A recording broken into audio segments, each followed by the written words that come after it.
All right, it's week one. Can't believe it's already September 7th. Season's about to kick off tomorrow. And so we're about to go through the slate, talk about every single game, and provide our insights.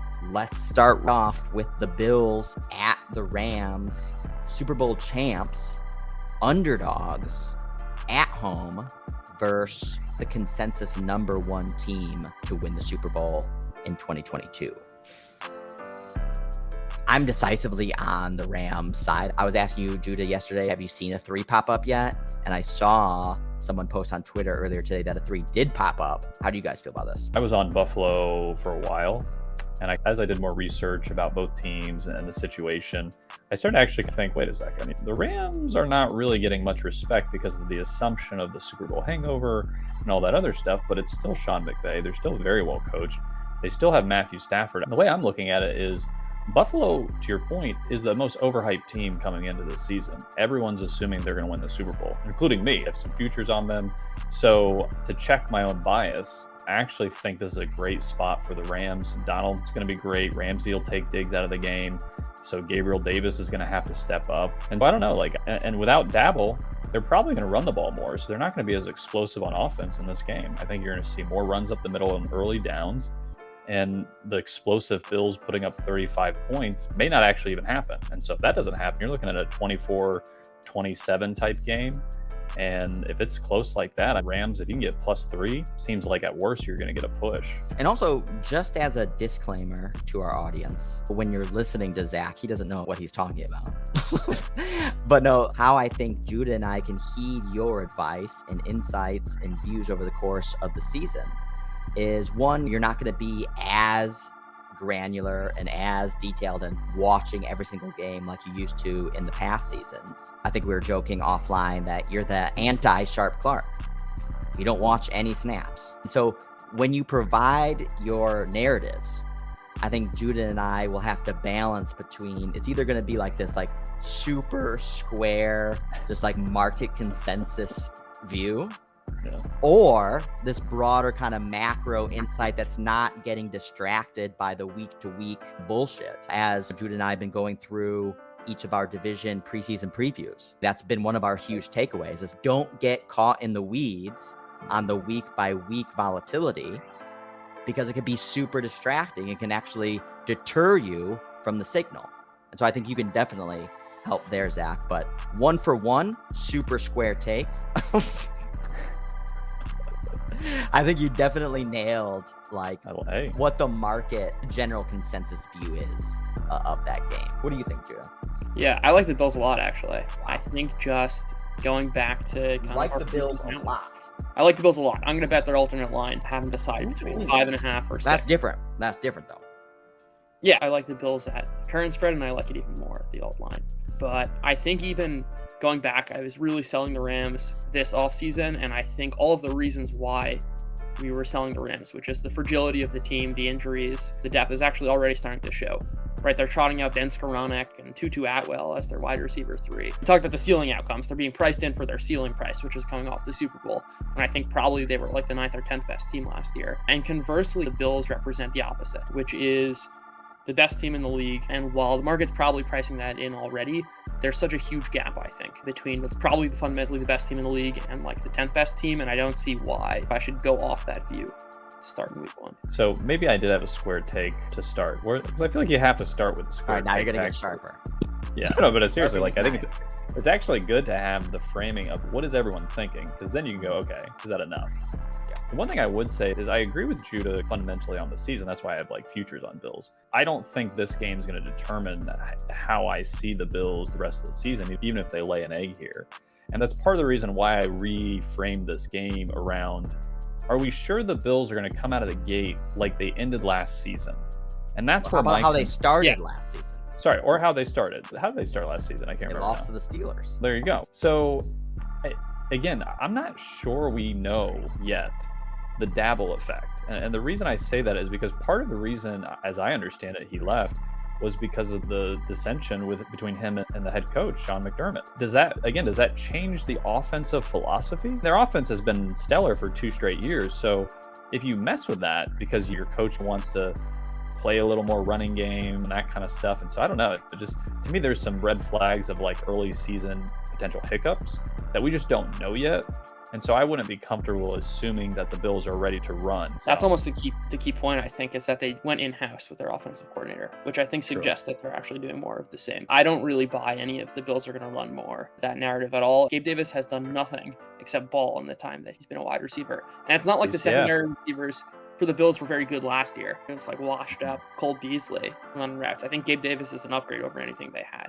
Also, as to your point about Jalen Ramsey, I think the Rams are going to play a ton of zone, which kind of diminishes the value of having a really good cornerback. And the Bills are also extremely deep, which means they're going to find holes in the zone consistently. And I trust Josh Allen. I trust the offensive staff to run the exact same game plan. They know that if they play the same way they did last year, roll it over again, they're probably going to be favorites. And that's why everyone's giving them the respect. And that's where I think there could be edge. This is one of the things that we talked about on the preseason preview, was we flirted with the idea of, well, is losing Dayball, does it open the door for McDermott to potentially run more? Because he had made some comments here and there last season when they lost some important games that they needed to run the ball more. And now with Dayball out of the picture, does that empower him even more? And I think we dismissed that. We thought that wasn't going to be the case, was the conclusion. And yeah, because they have the continuity factor of he was the quarterback's coach and now he's the OC. And so if you really wanted to change philosophy, and first of all, why would you after the explosive offense that you just had last year? That wasn't the reason why you didn't continue on. And it was more like because you didn't win a coin flip is really why. I think Judah's convinced me you have to get Rams at 3 if you can get it. If you're into like some kind of teaser or something, I know he's on the alt line. Or look for Bills at a better spot, maybe in game even. Just because, to your point, the continuity is on the Bills side. The continuity is not on the Rams side because they had some changeover. It's back to Cooper Kupp. Now they have to integrate Allen Robinson. They don't really have a third receiver option. And with the elbow issue, again, like we don't really know what that means, especially with quarterbacks. Like sometimes you can't predict what those things will actually do. We know what we're going to get from the Bills, more or less. You've convinced me of that. With the Rams, there's more variables that can present downside to how they play, especially in this first game. I'd even to highlight one of the matchups I'm really watching. Joseph Noteboom, the new left tackle, who filled in admirably in a very small sample last year, is going to be going up against Von Miller, which is a obviously noted difference considering that Von Miller was playing for LA last year. If Joseph Noteboom gets dominated by Von Miller, the game's over. And if Matthew Stafford's under pressure and getting sacked, the Bills have a massive edge. Right. What about the Bills' offensive line? Doesn't matter. Doesn't matter. Josh Allen mitigates the offensive line. Right, unless it is absolutely so dreadful, Chiefs Super Bowl against the Bucs level, which it's not going to be, then the offensive line doesn't matter. Josh Allen's going to mitigate the pressure. We spoke about this in the AFC West stream, which is at a certain level of quarterback where they determine the pressure rates on the offensive line. It's one of the added bonuses of having a Mahomes, an Allen, a Herbert, which is that they're just as good under pressure, not under pressure. And if you guys remember, go back to when the Bills played the Rams 2 years ago, Josh Allen ate through the Rams and Aaron Donald. And even when the Rams got pressure, he literally would just find a way to get away. Bills were up like 20 points and the Rams came all the way back and then it came down to last possession. But that was a great example of Josh Allen just he ended up being able to do whatever he wanted against that Rams defense. So that could be a good comp as like a Bills upside offensively, especially. I'm not convinced yet. I'm not convinced on the alt line. I could see the value in the alt line in the sense that if either team is going to blow out a team, I could see the Bills blowing out the Rams. I do agree with that. I think to your point, it's the volatilities on either Rams play a tight game and squeeze it out, Bills squeeze it out, or Bills dominate. I also just, as a general point, when you have a very high total, the points also just don't matter as much. Don't matter as much. That's a good point. Good point, Judah. Yeah, this one's super tough. And also, I think I'm certainly not convinced of the Bills side anyway. I cast doubt because I was definitely leaning Rams for sure, especially if it got to 3. I don't really care that they're at home because they don't really have a great home field advantage. The distance is mitigated because it's week 1. Everyone's fresh. I feel like I want to give the head coaching advantage to McVay, but I don't know about Allen Robinson, how the chemistry is necessarily going to work right off the bat. The more I think about it, I think I agree with Judah fundamentally. The Rams, the whole reason for the Super Bowl hangover effect, what's really happening psychologically, in my opinion, is it's hard to be innovative the next year after you won the Super Bowl. Like, it's hard to see the errors of your ways and to improve. Whereas the Bills, they know they could have done it. They're going to give everything they can to this year because they know they're right on the cusp. You're the Super Bowl champs. You're kicking off the season at home, and you're underdogs. So it seems like They should be. These teams are fundamentally in different tiers. And also, yes, most often the Super Bowl champ doesn't go up against the almost consensus number one power rank team with good reason. Let's be honest, the Rams probably should have lost the Super Bowl. So Bills starting rookie corner too. It helps to have the safety duo for sure. Yeah. But again, who's going to take advantage of that with the Rams? It's like we saw in the Super Bowl even. It's going to be the Cooper Kupp, Allen Robinson show. And we don't know how Robinson's going to meld with Stafford yet. And again, the big thing is the Stafford issue. If he's at all uncomfortable, that could be an issue. And the Rams have a history of hiding people's injuries, obviously with Todd Gurley.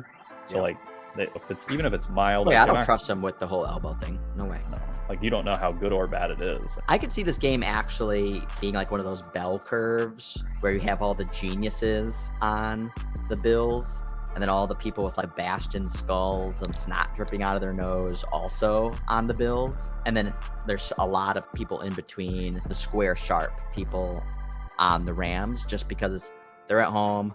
They won the Super Bowl. They're almost a plus field goal. That's just like square sharp 101. Like you gotta bet that. And there's no nuance, kind of the stuff that you fleshed out, Judah. Not afraid to bet a team on the road versus Super Bowl champions as a favorite. No fear. That sounds like edge, actually. Bet is in. That is it. Bet is in. But I think you've sufficiently taken me off the Rams, which is in itself meaningful. Ravens at the Jets. Joe Flacco. Jets +7 at home. Trending towards 7.5. Lamar Jackson creating stir with the whole contract stuff, saying that he's given the team a Friday deadline to negotiate the contract on the eve of week 1.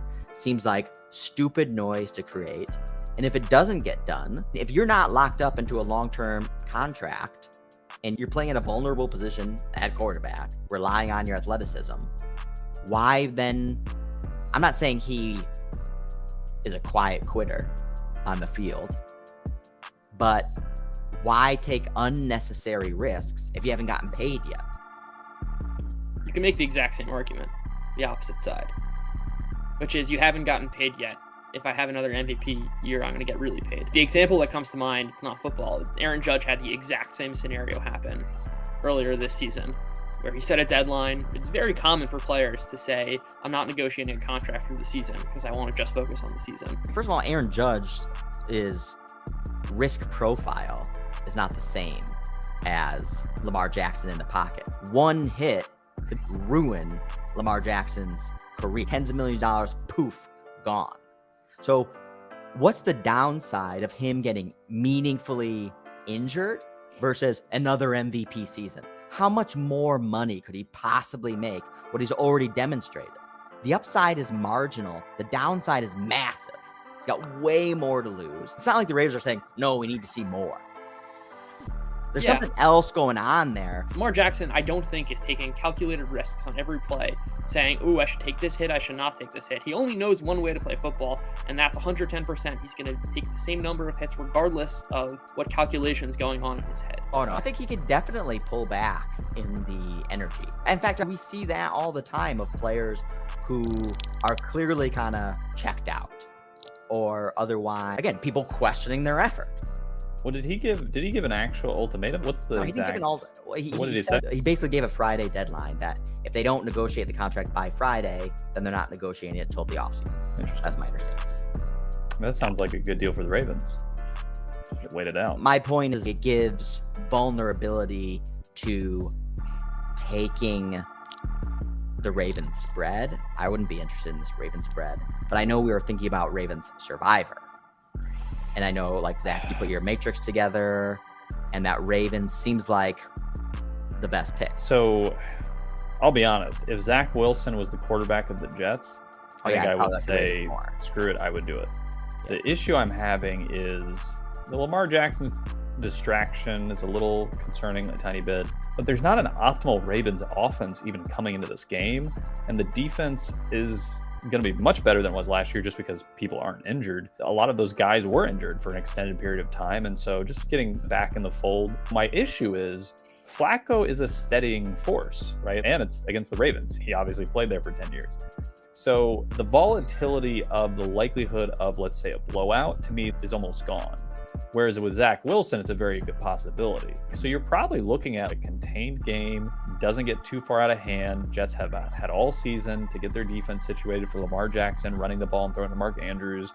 So I just don't see the upside of a Ravens game that you're typically used to. I don't think Joe Flacco is an NFL starting quarterback. The gap between Joe Flacco and any other starting quarterback in week 1, I think is huge. And I disagree. He's better than Geno Smith. Don't think that's true. Oh, I think that's true. And real quick, what we're talking about is not if someone's better, like fundamentally big picture starter franchise with. What we're in a one-game scenario. In a one-game scenario. I just don't see how Joe Flacco is going to consistently move the ball against the Ravens. No, I agree with it's that. Awful. I can get behind the tails take. I don't see why you'd reconsider them for Survivor based on the fact that Joe Flacco is starting. It's just going to be more close for comfort, I feel like, is more likely than it would have been with Zach Wilson, so it just makes me nervous. I take the opposite approach, which is I think Zach Wilson is still a little bit of an unknown quantity. You're not going to get good play from Joe Flacco. He's going to have a magic at 38 years old. It's just the switch is going to flip, and he's going to put up 28 points against the Ravens. We've seen guys like Colt McCoy. The Kyle Allen effect. Do you remember that? When he came in for the Panthers. Walker last year destroyed the Cardinals by like 20. Yeah, those guys have and PJ Walker is definitely not a starting quarterback in that. No. If just we're taking the probabilities here of any game and we're trying to determine where we already liked the Ravens to start with, and we're going to add in the factor of Joe Flacco, I don't see why that should get us off. But I also, in addition, the wrinkle of the Lamar Jackson stuff. If he's so bad, too, why don't they just play Mike White? I mean, it's week 1. Are they giving up on the season? Yeah, let's just lose these next 4 games. I don't understand that at all. It seems either the Jets coach staffs are just morons, which they definitely could be. But they obviously have confidence in Flacco over Mike White. All right, Saints, Falcons plus 5.5. Marcus Mariota, Jameis Winston. I think this is Saints or bust. I don't really see. Now, obviously, if we're talking about point spread, that's very low total too, 42. Which seems a little weird. The head coach, I don't know if he's actually a good coach yet, so I don't think he actually is based on what I've been reading. And I think the Saints, they're still going to have a stellar defense. They brought on Tyrann Mathieu. Their back end's going to be good. They still have a strong front with Davenport. So I don't see Atlanta scoring, but the upside of the Saints potentially scoring seems pretty probable, especially with Landry and then the new rookie receiver with Kamara out of the backfield. So I don't know. It would be very hard for me to take Atlanta's points. I would rather flirt with a total than flirt with Atlanta. So it's either Saints or off for me. I think I'm going to be off this game. I want to take a wait and see approach. I don't know if Arthur Smith's a good head coach. I am a believer in his ability to design plays and scheme his guys open, which is with the talent that Atlanta had. I think Mariota can have an interesting wrinkle to the Atlanta offense that I'm really waiting to see. Whether it's running the ball, Arthur Smith went out of his way to, and this is a point we brought up on the offseason preview, he went out of his way to specifically get Marcus Mariota, which seemingly doesn't make sense when there are better starters available, whether it be Baker Mayfield or Jimmy Garoppolo. And he's not going with Desmond Ridder, which I think signals that he sees something in Mariota from his time in Tennessee. And I want to give it a few weeks to let that thesis play out. Interesting. Yeah, Mariota is capable in spots, but I don't see Atlanta putting last year they put up 27 points at home versus the Saints. I think their ceiling's probably like 21 points. So the question to me just becomes, do you think the Saints get to 28-30 or are they sticking around 21-24? I don't think they play fast enough to get the number of drives required to even get to 30. Yeah. I don't think either team's can play with any pace. It'll be a slow game. Yeah, there's a lot of question marks here. And also, the Falcons have gotten a little late steam. after playing well in the preseason, hasn't really shown itself in the line per se. But I know broader sentiment is certainly higher than it was preseason, and something that we talked about prior to that kind of starting to materialize, that the Falcons win total is 4.5. So it's like pricing them like they're going to be one of the worst teams, like they're the Houston Texans. Really want to see how the Mariota Patterson combo could be utilized. If you get creative, that can be disruptive. Yeah. Also, Kyle Pitts had like the greatest production from a rookie tight end in history. Rookie tight ends historically have struggled. I think he could be in for a massive leap. But in this game, I love Kyle Pitts. That's I like the your Florida bias. But I'm trying to take him in every single fantasy. In fact, I'm starting a fantasy draft here in the next like 30 minutes for my work league. But I'm trying to get as much Kyle Pitts exposure as possible in traditional fantasy leagues because I think he's a free wide receiver. Mariota loves tight ends. It's perfect. I think Pitts is going to explode this year. Oh, yeah. And I think this offense is going to be capable of scoring some points. They just don't have a lot of depth, and Mariota's not a great passer anyway. It's really going to be through the lens of like Pitts, Mariota, and any kind of like running manufacturing they can get. I wouldn't underestimate Drake London, and like rookie wide receivers, especially in recent years, have produced. Yeah. You mean so he could be like the Corey Davis for Mariota? Yeah, I can see that. Patriots, Dolphins. So this has gone all the way up to 3.5. I think it opened like 1, 2 early on in the offseason. It's just been drifting up and up. Sentiment continues to decrease on the Patriots over the course of training camp, over the course of the preseason. Mac Jones didn't look great in preseason. And one of the things we talked about on our preseason previews was so many teams in the AFC got better, and the Patriots were certainly not one of them.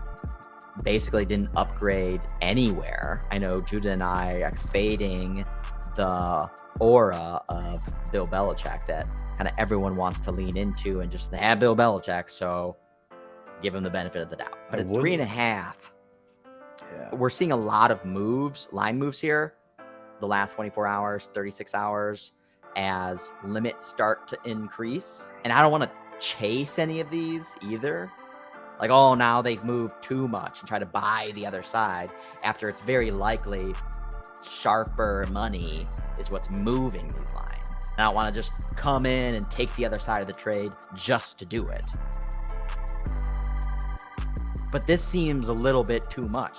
I think I liked the Patriots at 2.5, and 3.5 is a huge difference. I think everyone's right to be down on the Patriots. Not a lot of good decisions from like a managing team perspective. Like Matt Patricia is what playing calls now, which again, it's overblown that he's terrible as a head coach. Like he is terrible as a head coach, but they don't typically beat themselves.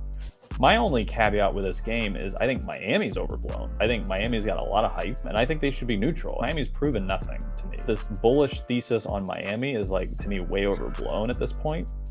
So for that reason alone, I would be only interested in New England in this spot. Can either of you give a positive view on why you should bet the Patriots? What's the signal behind the Patriots? Yeah, like I just said, I think it's a historical without saying one. Bill Belichick. Without saying Bill Belichick. Exactly. But that's literally the Patriots are Bill Belichick. Belichick is historically known for taking away teams' best option. What are they trying to do this year? They're obviously trying to like stretch the field and create space for Tua to throw into, all that jazz. So if the Patriots strategize to just take away that one thing, now plan B has to be enacted. What is Miami's plan B? Patriots just want to stay in position. That's their whole MO. If Miami blows the Patriots out, I think it confirms basically what you guys are saying about the Patriots. The personnel on the field has almost throughout their history never been a reason to bet the Patriots. It's always like a bunch of weird names or people that are undrafted. He just always puts his teams in a position not to beat themselves. And it's hard to quantify it because so many coaches in the NFL historically are fucking terrible. And so they always let their teams lose when they shouldn't because they don't know how to put them in a successful position. Belichick is the opposite. And the sell-off on Mac Jones has gotten maybe oversold here now. Like, was he like a bottom 5 quarterback now? No. The offensive line's still decent. They have 2 running backs that are capable. They're going to keep it close to the vest. They're not going to get too cute. I think they're actually going to try and actually start using the Jonnu Smith and Hunter Henry. Yeah, which they're paying. To me, it's like definitely going to be a close game. I would be shocked if the Patriots got blown out because then it means that they could not stop what they knew Miami was going to do, and that's a big red flag. Right. The reason I asked my question is this might be the time to jump off New England if they get absolutely obliterated in the coaching insofar as we can quantify that. I don't even know how Mike McDaniel's preparing. I don't know if Bill Belichick knows what Mike McDaniel's preparing. I'm just going to assume that, because again, he's just always ahead of the curve. My central thesis is that he's ahead of the curve until he's not, and the NFL changes, and whether or not he adapts. Look, I'm not betting it, but I'm saying it's something that I want to be very early on. I agree. Like I said, I think being early on is seeing how this game unfolds, but I would still be comfortable taking Patriots in this spot. There's just so much uncertainty. It's just hard to price this. The thing is now it's getting to the point at 3.5. That's what I'm saying. Again, I think it's all narrative driven. Like the narrative behind, yes, on paper, Patriots are worse. We all know that. On Miami's better on paper, but that's what's driving the conversation, because week one, nobody knows. We're just looking for confirmations. If you give Belichick a lot of time to prepare for something, doesn't matter what it is, he's going to find an edge. And he typically does. It's just, he knows what Tua likes to do and doesn't do. I think this game is more valuable in the information we'll learn than what we'll bet. Although I think Dolphins is like hands off. Yeah, I'm not taking the Dolphins. Yeah. If you want to take the angle of what not to bet. Yeah. And this is actually what we did want to do with that one strategy. Yeah. You can't bet the Dolphins after a huge material move past the field goal. There's so many things saying you shouldn't bet this, but yeah, it doesn't mean that you bet the Patriots. But you cannot bet.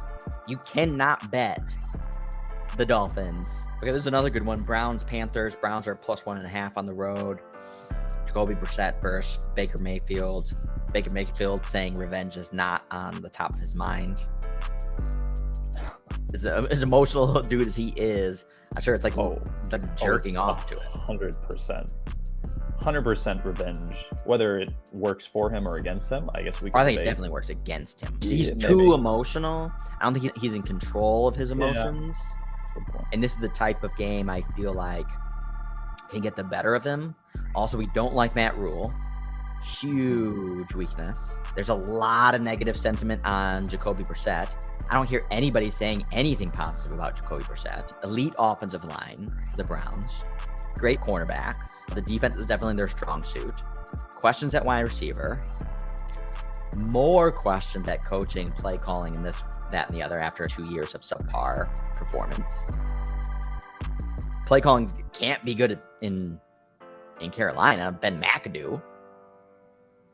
With Matt Rule's influence, unless two wrongs make a right. I don't know. I don't like either side in this game. Again, I think you make good points about questions about the coaching, questions about the play calling, but ultimately what's keeping me from not betting the Browns here is that I do think that there's a big talent disparity at quarterback, and I think the matchup's going to come down to one, can Ike Ikuno stop Myles Garrett? If he's a train wreck, the game's over. And I want to see if DJ Moore, Robbie Anderson, and Laviska Shenault can win their matchups. We're Cleveland's strongest with Greg Newsome, Denzel Ward, and Greedy Williams. I can't imagine a rookie is going to do very well versus Myles Garrett. Yeah, for sure. We have no idea what Baker Mayfield's going to be in this offense with new play caller, head coach.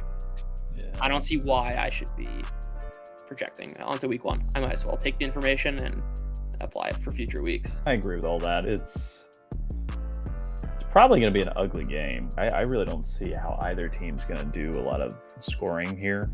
An under actually probably looks like a really nice play, because I think also, like, to your point, do the Panthers even know what they're getting out of Baker? Because it was obviously like an afterthought desperation type move after the whole Deshaun Watson thing. So he was never their first choice. It's like an awkward, I was going for the hot girl at the bar, but she said fuck off. So I stood there for a while, and it's like, homely girl walked by, but if you put a little makeup on her, she'd be okay. And like she went home with me. Like that's what it feels like. So do they even know what the fuck they're doing with Baker? You know what I'm saying? Well, also, whereas you can't possibly know the full playbook. Yeah, that it'd be like in great rhythm or have great chemistry with these receivers or anything. So obviously it's an upgrade over Sam Darnold.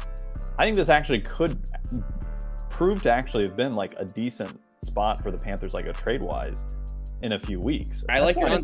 Yeah, the under. I think the under is the best play here if you're going to bet it. The Browns decisively have the offensive line edge, a play calling edge, head coaching edge, defensive edge.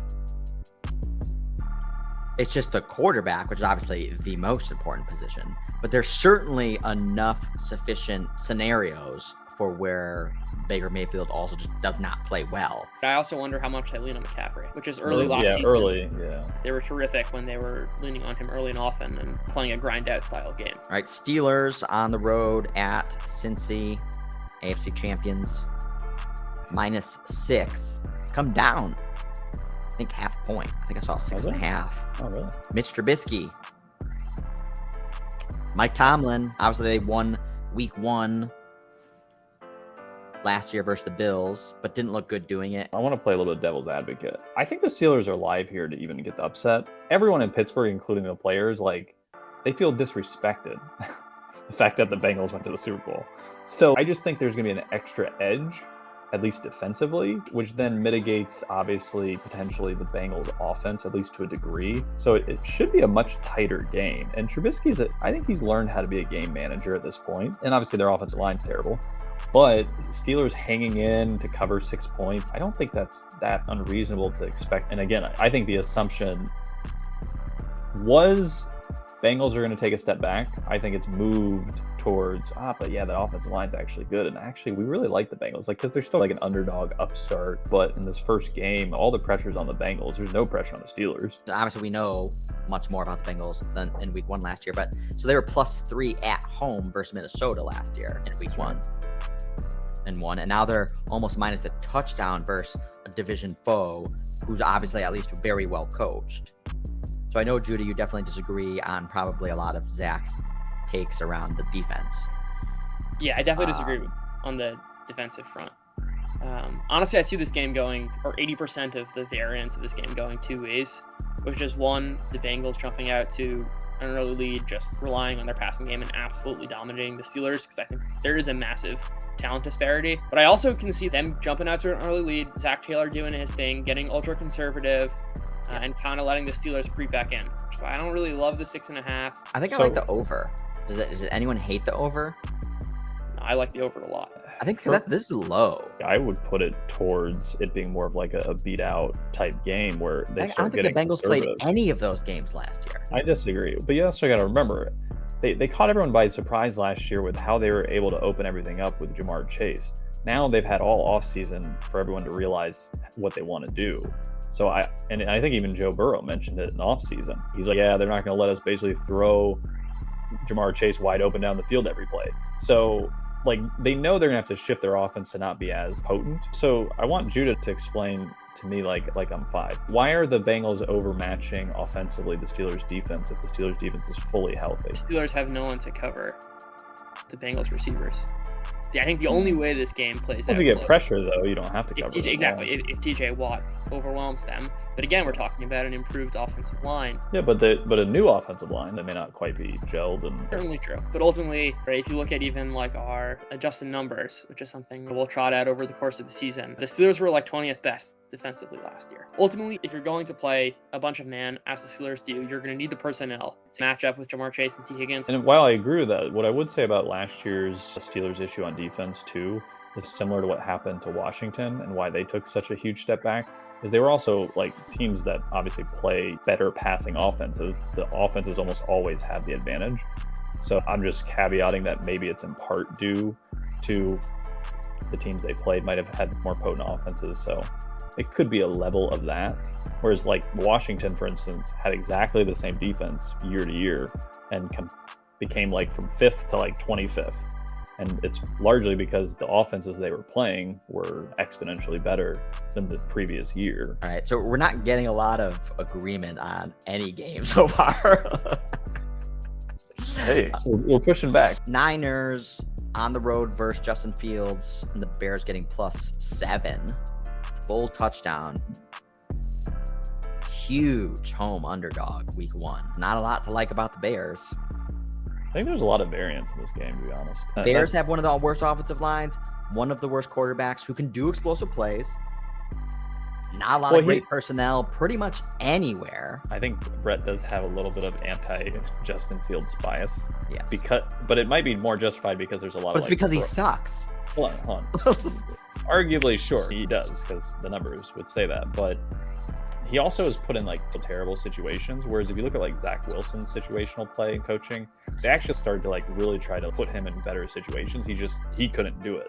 Whereas like Justin Fields, when he was put in better situations towards his strengths, he actually started to deliver, and that's why he had some like actually impressive drives and games, because those off chances that he was put in better situations, he actually started to flourish. Something about going into the season with Byron Pringle as your starting wide receiver. It doesn't scream helping the context. I don't know what this 49ers offense is going to be like with Trey Lance. I have a pretty good sense, I think, that the Bears offense won't be going anywhere, but that's more of a long-term view. And we saw even last year when the Bears played the Niners. This was a tie game deep in the third quarter, and Justin Fields basically took that one over with his legs. So I think there's always when betting games, the distinct possibility that Justin Fields can take over, whether that's hitting explosive plays to Darnell Mooney or just rushing for a huge game. But I don't necessarily see it this week. I think this game can get ugly if Lance is not accurate and San Francisco relies on the run, which I think is a distinct possibility. This can be a slugfest. I don't hate the Niners money line, not in terms of value, but as a teasable line, or even them just winning the game out. What about Niners as Survivor? To take us back to the divisional preview for a second, this would be the worst time to play the Niners. This is when we have the most unknown about what Trey Lance is. And either Trey Lance is good or Jimmy Garoppolo is playing later on in the season. Yep. Yeah. Okay, Niners off the board. Eagles, Lions. Everyone loves the Lions. But everyone actually loves the Eagles, too, certainly to win the NFC East. Everyone's a year late. We loved the Eagles last year, going in, especially relative to market expectations at the beginning of last year, when many were thinking that the Eagles could be one of the worst teams in the league. And this is actually another thing of how narratives can shift on quarterbacks in just 1 year. The Lions have gotten way more hype, I think, than they deserve, whereas the Eagles, I feel like mildly justified. I feel like the Lions is a lot of it based on this Rudy effect. Lions, they try so hard. And I think the offense is going to be like more consistent this year than last year. They have more weapons. Their offensive line's still solid. Jared Goff, when he has time, is capable. But in this first game, the Lions' defense is still pretty bad. They got wrecked by Philadelphia last year in the almost same spot. If you would back Detroit in this spot, like, you must be Nostradamus, because there's no way. Like, I am way more inclined to take an alt line Philly -10 than I would take Detroit +4 in this spot. I just don't see it defensively for Detroit in this game, especially with Hurts' ability to run the ball and throw it over the middle to A.J. Brown now and Goddard. It's going to be a long day for Detroit. I think I'm with you there, Zach. The Lions have a tendency to keep games closer than they probably should, which is leaving me a little bit off the alt line, but I don't see how you could back Detroit here. Colts on the road versus Texans -7 with Matt Ryan leading the way. I'm really selling the Colts this year. I think 8 points is too much for the Texans. Interesting. They've shown an ability to move the ball. What I like most is betting this live. I think if the Colts jump out to an early lead, the game's over. They're going to use Jonathan Taylor, run all over the Texans, but I think the market will be very late to adjust if the Texans are actually playing well and jump out to a lead. And I like the live betting the Texans in that scenario. Interesting.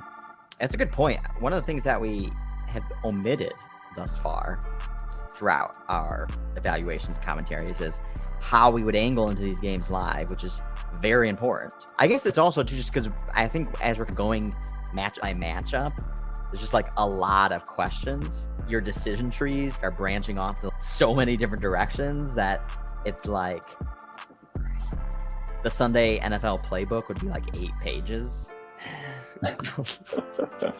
Basically, yeah. I don't see how one can be lower on the Colts this year than last year. I think Matt Ryan is a market upgrade, and I think Frank Reich is going to play to his strengths more. Like, to me, Colts are a 9-win team with Carson Wentz last year. Are they that much different than this year? I think the defense is probably about the same. From a straight up fashion, I would actually be more inclined that, hey, let me get a Texans up 10-0. I think Matt Ryan is the perfect kind of veteran quarterback to lead his team back and get that late victory. The way you framed that issue was it was all Carson Wentz's fault, essentially, why they did what they did last year. And where that just give them a better quarterback and they'll be better. Whereas one of the things I talked about on our previews was Wentz got all the blame, but there was certainly enough blame to go around. True. But it all percolated up to him, which it usually does for a quarterback, but also specifically for a guy like Carson Wentz, who's already had a bad reputation and has already been subject to that type of criticism before. So it made even more intuitive sense to blame him. And then also he had high profile bad performances, which really emphasized and reinforced that narrative, even if it was wrong. And I'm not saying Wentz was great by any means. I don't think bringing in Matt Ryan is the solution. It doesn't make them any better. I think they still got the same issues. The offensive line's overrated. The defense is overrated. The head coaching is overrated. And Matt Ryan's overrated. The first is, I think if you actually push people, I think they just hear Matt Ryan and Carson Wentz pretty similarly at the end of the day. That's a separate discussion. As you mentioned, the central question around the Colts is the delta between Carson Wentz and Matt Ryan greater than the defensive production they got basically off the backs of turnovers. I believe they were top 3 in generating expected points off turnovers. That's likely to regress, not to mention that they lost their defensive coordinator and their star defensive player, at least for now. Shaquille Leonard's not playing. So I think there's almost a lot of steam on the Colts. Oh, Shaq Leonard's not playing. I don't think he's... Zach, did you know that's his name now? Wait, his name, he changed his Darius, name? formerly Darius Leonard. Wait, now that's confusing. Why did Darius fucking change his name? I think that's how He's gangster. Oh, so that does change things about this game now. I didn't know. I think Shaquille Leonard's one of the better defensive players in the league. Wow, we're using his full name now. Not even calling him Shaq Leonard, calling him Shaquille Darius Leonard is the best player I've ever seen. No, but yeah, if he's out, he had off-season surgery. It seems like a pessimistic week 1 outlook. Also, Regardless, Zach, did you know Lovie Smith is the coach of the Texans? yes, I did know that. Okay. I did know that one. Do you know who Davis Mills is? Yes, he's the quarterback of the Colts. I did read a book about the offseason. So, It kind of makes me a little bit like the Texans. I love the Texans. yeah, I think you're right. You didn't say you love the Texans. Sorry, look, it's coming out right now. Okay. As I'm formulating and realizing it's just rooted in my offseason prior. I love the Texans. I love that you love the Texans. I love the Texans this week. I will say this. This is another angle that most people don't look at things from because I'm weird sometimes. Is when I build DFS lineups, I've been building lineups, and I can't. Are you doing that this year? Yeah, I'm flirting with it. I can't not put Brandon Cooks in my lineups. What does that tell you? Typically, from my experience, when you do fantasy, especially like DFS, and you're targeting certain players and you can't, you keep going back to them, there's something deeper to it, which then is actually reflective in what you think the game or game script's going to be. David Mills actually played pretty decently at times last year. He had a very nice connection with Brandon Cooks. With Darius Leonard out, with that secondary being pretty bad, is there a pathway, like you said? Texans play manageable football. They don't let Jonathan Taylor beat them out the gate. Matt Ryan is trying to get situated. Colts have struggled early in the season with these new quarterbacks every season, regardless of who it was. It's a perfect opportunity for Texans to play sound ball and more consistency for the Texans going into this year than there was going into last year. How bad is the Texans defense is the question. Worst? Pretty bad. Well, but they do have Lovie Smith from the good thing about Lovie Smith is his defenses typically aren't going to get destroyed, so that could be to the benefit of the Texans. I don't think that the Colts are the team to take advantage of where the Texans are weak, which is a rookie corner, Derek Stingley, and it's Indianapolis is going to win through throwing to their backs. It's not a weakness in the secondary where you have great receivers, and they're not playing the Bengals. We're just going to walk right over the Texans. Okay, Jags. At Washington, Jags moving from 4 to 3.5 to 3, now to 2.5. First Carson Wentz now, and the Washington Commanders. Sounds like an AFL team. Just call them the football team. Just call them the football team. Actually, that really grew on me. I still refer to them as the football team. And it looks like it's about to move to 2. Yeah, This might be 1 by kickoff. We saw the same type of move on the Jags last year. The Jags were minus 3.5 on the road versus Houston last year. And they're getting the same type of steamed move. Now, maybe the line was just wrong. Maybe it's still wrong. Maybe the Jags are just decisively better than the Commanders. And Washington's also down Brian Robinson, who they really liked, rookie running back. Got shot. That's right. All right, Drew, are you love the Jags here or something? Nope. I'll let my projection be saved for futures. I'll see the production on the field before I bet it in the game. Yes, which allows for the longer term horizon. I'm playing the long-term Jaguars here. I don't see any reason why I should bet. Yeah, I'm all in on Washington here. I think Jags is so overblown. And again, last year, like you said, Brett, they went into Houston and they gave up 37 points to Tyrod Taylor and a bunch of backup running backs. The talent level of the Jags, besides Trevor Lawrence, like just across the board, still not that great. Carson Wentz at least gives them more stability, more explosive opportunities. I don't know. Like, to me, Washington is a proven tier above the Jags from an on-field player evaluation standpoint. And there's a new coaching staff. Trevor Lawrence has to start from scratch, which, again, I think obviously it's going to be better than it was last year. But it doesn't mean it's going to work out of the gate or be functional. They overpaid for receivers that aren't as good as they think they are. There's still some mismanagement with this franchise. And the other thing is, so like Patriots Dolphins, for example, and we're talking about like big move. Is it justified? But it's even after a huge move, we're still like hands off. But at least this is like the currents are moving in the same direction. Like people don't like the Patriots and people are liking the Dolphins. Here, this is like one-sided. This is like all Jags narrative. I don't think there's like a lot of anti-steam on Washington right now. There's a preseason sellout of Washington. I don't know. I think it's lukewarm. I haven't heard anything like that. But again, the narrative on Carson Wentz Wentz has been the exact same as it always hasn't gotten better or hasn't gotten worse. There are rumors flying about Chase Young, which are not true. There's a bunch of stuff about Carson Wentz. This is meaningless to me. But if you're trying to say what rumors. Yeah, there's rumors that Chase Young hurt himself playing at a summer camp. I'm willing to fade that type of stuff because we're talking about Patriots Dolphins. We're talking about like, their personnel sucks, and I don't think Bill Belichick's mystique means jack shit anymore. Yeah, like, that's meaningful. I'm not saying it's meaningful in any such way. There is definitely a market move selling Washington. It's not just one-sided. Right. The but is it for substantive reasons? That's the type of super speculative type stuff driving some of the negative price action on Washington that's helping this line move. I am definitely willing to fade that. I think it's a combination of optimism around the Jaguars. Yeah. That's what I'm saying is it's a combination of justified optimism around the Jags, but then some like bullshitty stuff around Washington. Like, Zach, what you like to do is like when you're trying to like look at the whole slate and you're looking at line moves and you're comparing lines, you're saying, well, the line is like this in this game and the line is like this in this game. It's moved for this reason here. It's moved for this reason here. The moves in Miami and the Patriots make like general fundamental sense. Yeah. This is all sentiment based. Yeah. And again, it can be obvious a thing where the line was wrong and people are realizing it. Are we betting Washington? I'm happy to fade the Jags at this point. Drew, no. I'm not betting Washington. I'm all in. Wentz, baby. MVP. No, I'm kidding. There's too much steam on the Jags. It's going to be my first bet.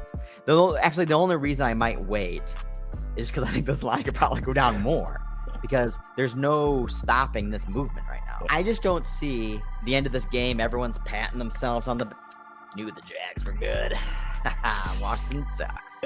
It makes me think they think Washington is a 4-win team, like how the perception is. Like Jags are an 8-win team, Washington's a 4-win team, and I just don't. I think it actually is probably more likely the opposite.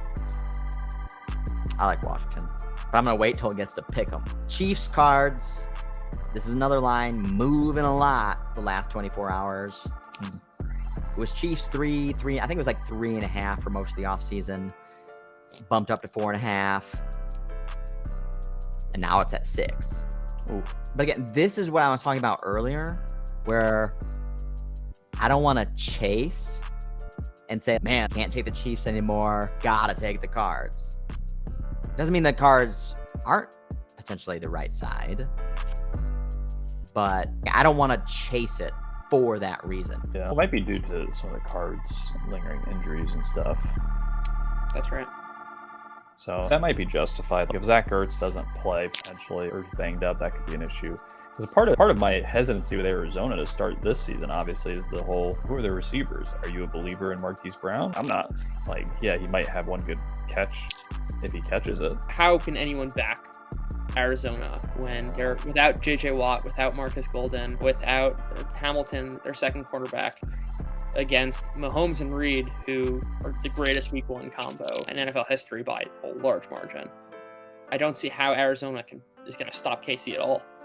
Yeah, that's a good point. I've already hammered the Mahomes over 2.5 touchdown prop at plus 135. Props sound like an interesting play here. I think that's the best way to capitalize on the Chiefs when they're already priced in for 28 points. But how is Arizona going to stop them? They've got no talent on defense right now. I can see Arizona scoring a bunch of points on Kansas City and this being a shootout.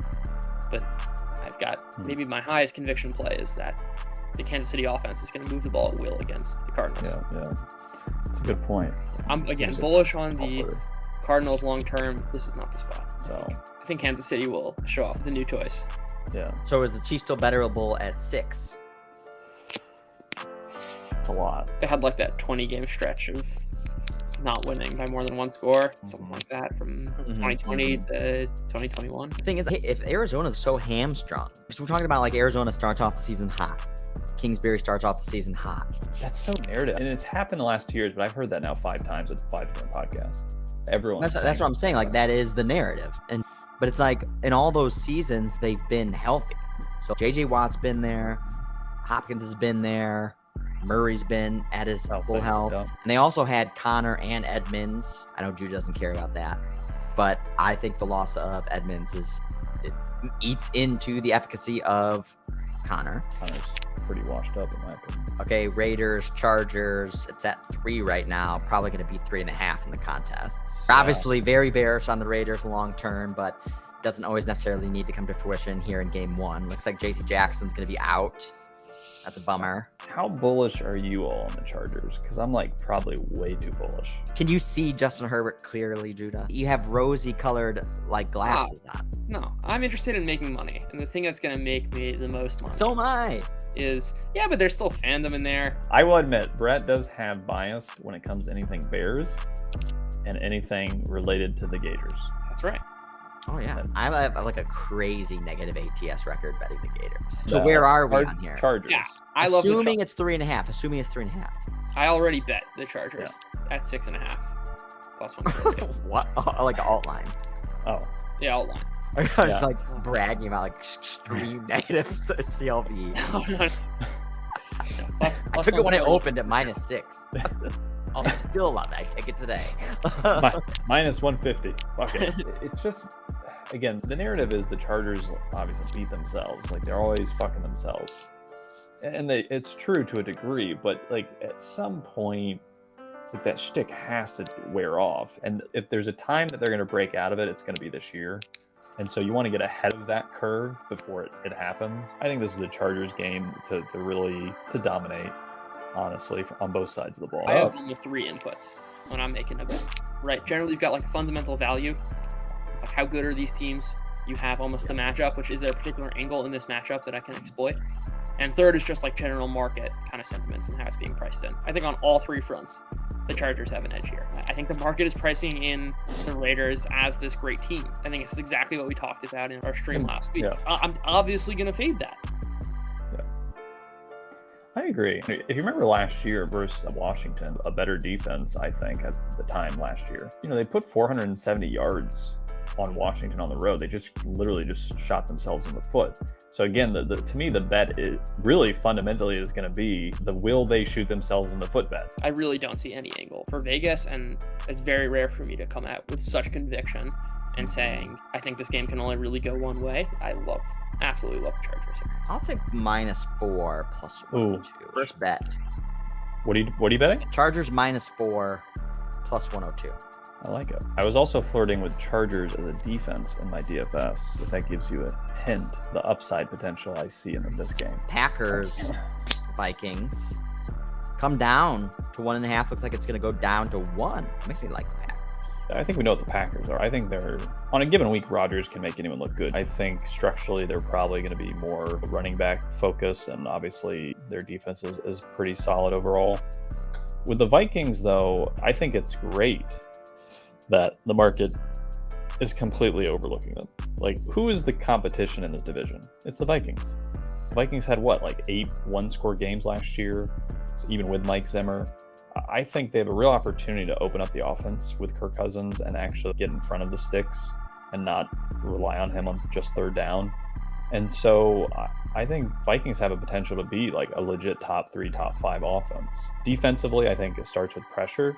Daniel Hunter should be back. They're going to have more options up there. So I don't know. I think the Vikings I was overly bullish on them, I think, the last year or two prematurely. Whereas I think this is the time when it has its best chance of all coming together to actually potentially even dethrone the Packers. So there's no way I would take the Packers in this spot on the road, no matter if it's a low scoring game or high scoring game. These teams like almost always match each other. So I don't know. To me, I could only lean Vikings on this spot because I think the market's going to just be taking Packers because it's still Aaron Rodgers and Vikings don't have any sexiness. I think Kirk Cousins is who Kirk Cousins is, though, because he was Kirk Cousins in Washington too. And, Yeah, but and they have different OCs, and he is who he is. He's better than people think. Oh no, honestly. I think he's good, but again, he still makes. He's just a those choker.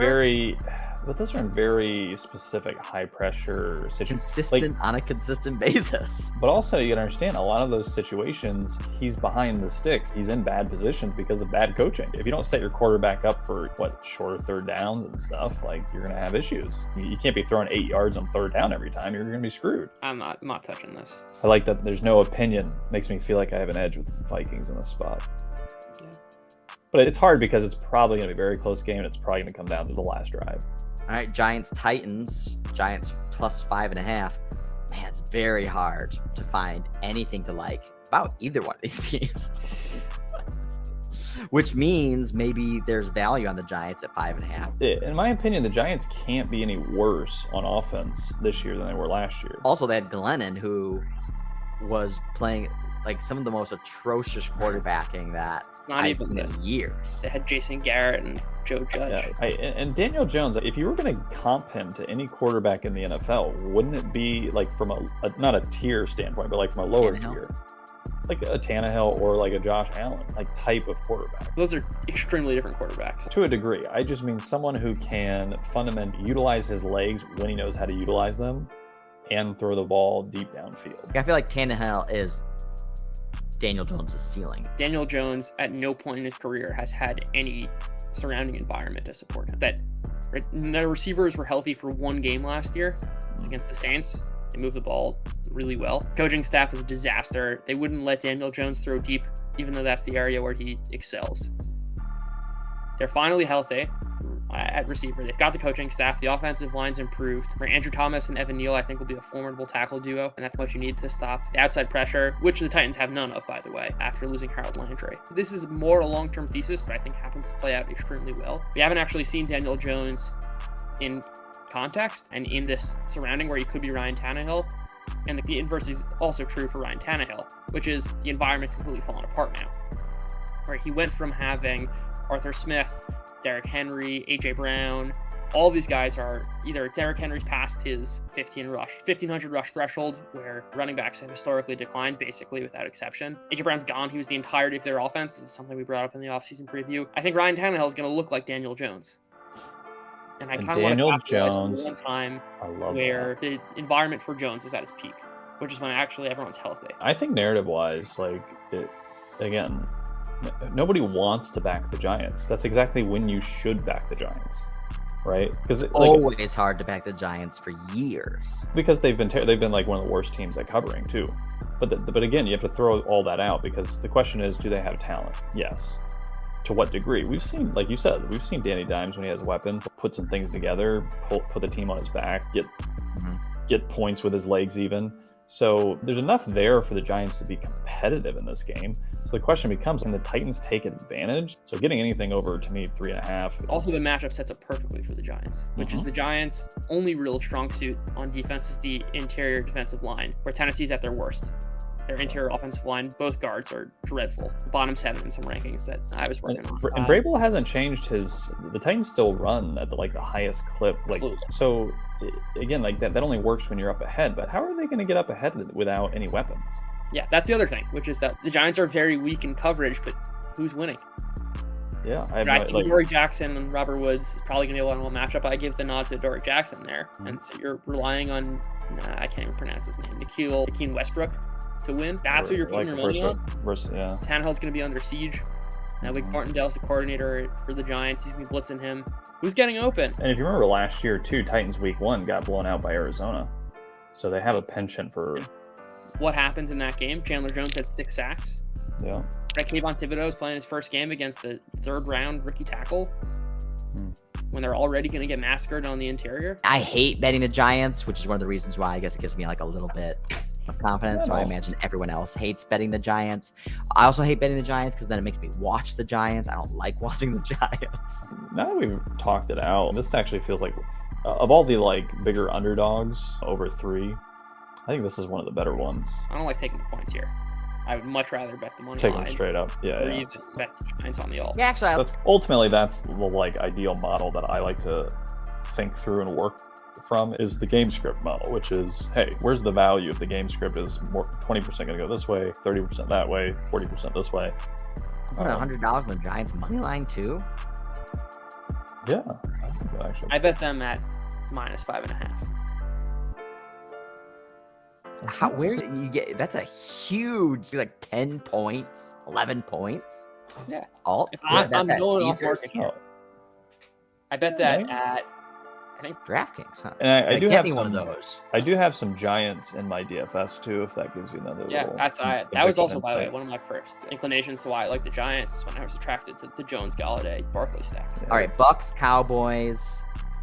You loved the Bucks last year, Zach. Love the Bucks.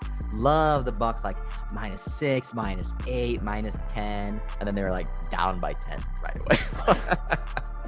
Well, the Cowboys had a better offense than I expected. Bucks last year though, so the Bucks was in Tampa and they were like minus. Yeah, -8. Six. I think it was 8. It was -8. I think it was really 8. This year, it's tricky because both these teams have like major injury issues coming into the week 1. So it's very weird. It's literally like the opposite of what last year was. I think you could have a defensive game that is very sloppy and not impressive for either team. Well, So total's it's 51, so definitely not saying that. Yeah, but again, like who's scoring? I don't know. Like I think the Bucks defense is going to be slightly better than it was even last year as the season progresses. At least just have younger players and more energy. Tough read. I don't have any conviction in this game. There's variables with the offensive line for the Bucks that makes me nervous. And Cowboys defense can exploit those types of opportunities. Things get some pressure. I think this is a can't back either side type game where Tampa Bay, what's Tom Brady like without Antonio Brown, Rob Gronkowski, probably Chris Godwin. I think we know what he is without those. It's not like very potent. I think the same thing with Dallas. We've never seen Dak Prescott without a really good offensive line. We've never seen Dak Prescott throwing to rookie wide receivers. Just having CeeDee Lamb and then Jalen Tolp, massive question marks. I think this under actually might be like, because again, like everyone is assuming they're going to score a bunch of points because of last year or something. I think both these defenses probably are better than their offensive counterparts in this game. Okay, so no bet. Nope. Broncos, Seahawks, close. Broncos -6.5. We haven't solidified any survivor pick yet. Yeah. We leaned Ravens to begin with. Yeah, it's going to be hard to get off Ravens. If you're asking me which teams I think are most likely to win, I'd probably say Chiefs number 1, Ravens number 2, Broncos number 3. Definitely not Chiefs. I don't know how Seattle wins the game. Like obviously there's always situations, but like low probability scenario where Seattle somehow This is squeezes out a such a game. deep Seattle game that he wins though. Oh, It's a 17-14 special. I don't know if Seattle's defense is that good. No, it's not. But Denver doesn't have the ball in this scenario. No, you want to have you need to have the devil's advocate other side of scenario. Yeah. How does this materialize? Maybe Russell Wilson does have to get acclimated to his new weapons and scenario and offense, and it's possible. Yeah. And if Geno Smith makes one big play, could be good enough to keep him in the game. All right, so where are we? We at one bet, the Giants. Dude, we get the Chargers also. Oh, Chargers. Yeah, I would do Chargers. I haven't. We I haven't got made Chargers it. for already. Oh, I did. Yeah, I did Chargers for. Yeah, you're right. Okay, so we got Chargers and Giants, and I'm thinking about Circa as well. How do we feel about the Texans? Oh yeah, You talked me into the Texans enough. Again, You guys also loved Washington. I like Washington. say I love Washington, but If it's When under you 3, watched the tape, when you watched Roll the back tape, the you were getting tape. animated. You were getting animated about Washington. because I want to be honest with myself. Eagles. We Is- like the Eagles. Is there's just so much Jags love that I just want to. And I like the Jags from the long season perspective, but this is like now getting like arrogant. It's over. And I just want to kind of rub their faces in it. I don't want to do that. I just think I do. It's just like very simple than anything. They're just overbought. Like the narrative is overbought. We don't even know what we're gonna get from the Jags yet. Like it's easy to speculate on the season, but like week 1, we don't know what the fuck we're gonna get from them. I definitely like the setup.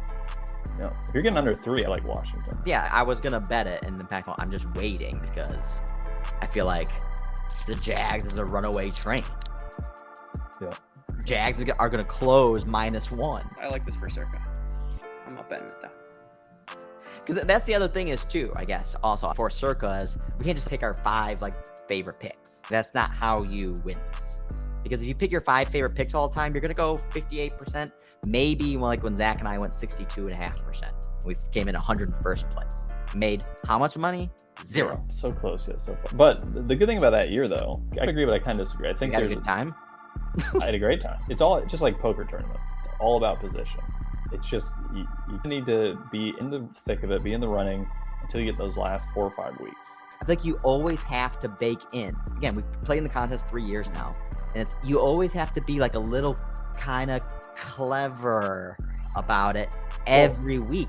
Even if you want to be in the quarterly, if you want to be competitive for the quarterly, you got to go 18-2. We went 14-3 the first week 3 years ago? We started off fucking hot and then we fucking died, but yeah. Texans is going to be off market. Seems like Washington's off market. Giants is off market. I don't mind it. It would be like a 5th option for me. I definitely am off the Rams though. Yeah. And I feel like the trick is like week 1's not a week that you bet lines. I really think week 1s are like fundamental drivers. So if you really like something fundamentally, like it's better to roll the dice in that direction. How would you narrow down your 5 right now, Judah? I'd go not in order of conviction. I'd go Bills, Texans, Eagles, Washington, Giants. I like the Chargers too, though. So this is essentially like looking at historical betting trends by week. You can go here and pick whatever week. I always feel like everyone has all these assumptions about week 1 specifically and week 2. If you look at week 1, it's just a lot of noise. There's a lot of the things that people think happen, like it just doesn't really happen. Okay, Zach, what's your 5 right now, would you say? Yeah, I think Giants, Eagles. I'm probably going to go Patriots. I'm just not buying the hype. Chargers, Washington is probably my set. I'll probably do one of Patriots or Steelers. I just got to figure out which one I like because they're both a little risk on, but I like getting the numbers. I think this was a good kind of opening to go through the slate, all the games. One of the worst things about week 1 and previewing week 1 and talking about week 1 is a lot of that same preseason type stuff. Everything's so theoretical. You got like almost nothing to go on. And that's why it always makes the preseason previews sometimes frustrating because you're just like pontificating. Yeah. And it'll be fun going into next week and you actually have something to go on. You have at least a little bit of seeds of truth. I think week 1 presents the perfect opportunity to be really off market.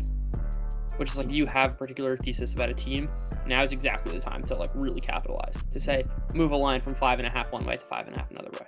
Yeah. That's why I think I've historically done better week 1s than like some bettors are like, oh, I struggle week 1. It's like always been like it's like one of the easiest weeks for me. I don't understand.